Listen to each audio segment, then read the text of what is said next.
ও যুবক বলো না, তোমাকে কর্মযোগ্য কে বানাইলো? কর্মযোগ্য কে রাখলো? যদি অসুস্থতা দিয়ে বিছনায় ফেলায় রাখতো কি করতে? কি করার ছিল? অভিযোগ, থানায় কেস, কোর্টে যায় আপিল, র্যাবের কাছে নালিশ, কি করার ক্ষমতা ছিল? অস্তিত্বটাকে দিল, কর্মযোগ্যকে বানাইলো। কর্মযোগ্য কে রাখতেছে?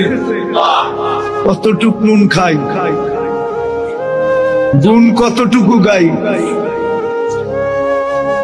গুণ তো গাই না আল্লাহ।